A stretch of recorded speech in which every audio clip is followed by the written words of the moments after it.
सामाजिक आणि राजकीय वर्तुळात सध्या एकाच प्रकरणाची चर्चा वणवासारखी पसरली आहे। ती म्हणजे भोंदूबाबा अशोक खरात प्रकरण। नाशिकमधून सुरू झालेले हे पापचक्र आता थेट मंत्रालयाच्या उंबरठ्यापर्यंत पोहोचल्याचे संकेत मिळतात।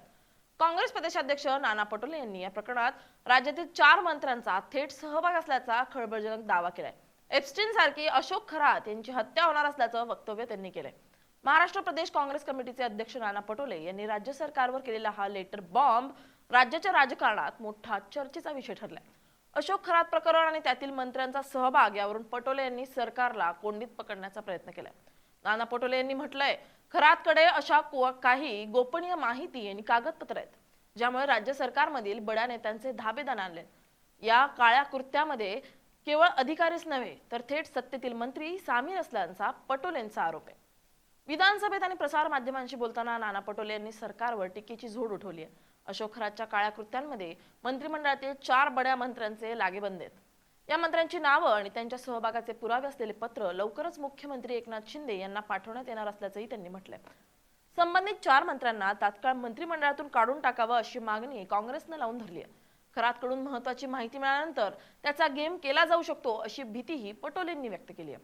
आम्ही मागच्या वेळेस सांगितलं की विधानसभेतही सांगितलं की खरातला त्याच्याकडून सगळी माहिती घेऊन याला शेवटी जसं एप्स्टीनला मारलं तसं याला पण मारतील असं आम्ही आरोप केलेला आहे। ही वस्तुस्थिती पुढे आपल्या लक्षात येणार।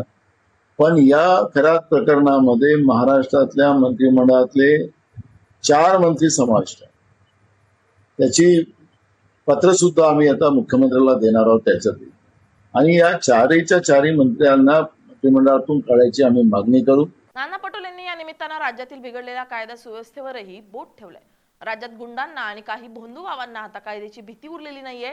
विकास लवांडे यांच्यावर झालेली शाई फेक असो किंवा खरातचे अत्याचार हे सर्व सरकारच्या अकार्यक्षमतेचं लक्षण असल्याचं पटोलेंनी म्हटलंय।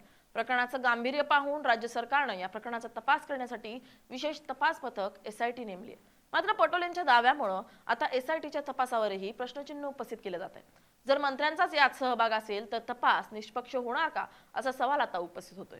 नाशिकमध्ये स्वतःला दैवी शक्तीचा अवतार म्हणून घेणाऱ्या अशोक खरातनं श्रद्धेच्या नावाखाली वासनेचा बाजार मांडला होता।